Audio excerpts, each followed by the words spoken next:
to break this down a little bit further, we are joined by a psychologist. That would be Dr. Kamila Forkosh Lavan. Tell us, Dr. Kamila, how does this go on in the name of God for 13 years and nobody notices?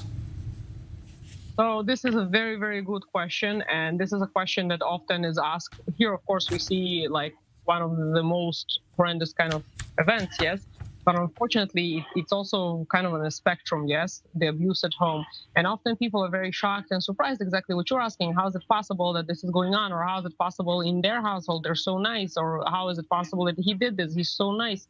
So the face usually that people will show on the outside, which could be very friendly and very nice, often is very, very different from when the doors are closed. And often no one knows what's happening on the other side. But are there signs that are possibly given that you could identify the people around you or walking next to you that they might be this sort of evil?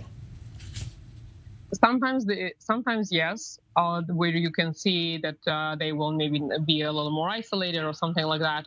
But often no, because just because someone is more isolated and let's say has social anxiety or something like that doesn't mean that they're doing something. So you have to be very, very careful, because the same signs that you might see that there is a problem, also sometimes there's nothing going on. And often the person that's actually very, very abusive is highly, highly charismatic, and no one would ever guess.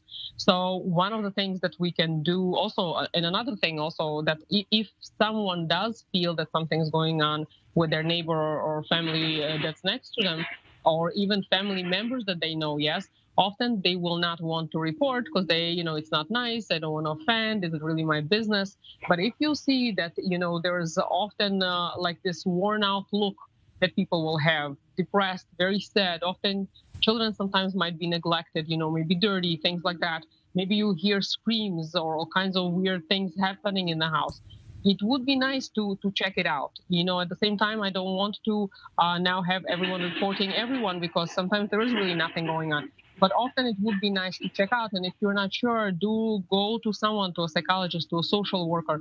There are also city-provided social workers and agencies that protect people. So if you're not sure, let's say, and you don't want to start a problem, so, but on the other hand, there might be one. Go check it out. Go talk to somebody and see, because yes, maybe it's just a strange looking person and there's nothing going on. And maybe there is a very charismatic person that something is going on. So go to check, because a trained professional will know to answer that question, and also know the steps to take to make sure not to damage a family if there's nothing going on, and at the same time protect someone that needs protection in a family that's not healthy. Thank you very much. I guess ultimately the answer is going to come down to we have to rely on victims to have the courage to step forward and report it themselves. Thank you for coming in to talk about this. We're going to move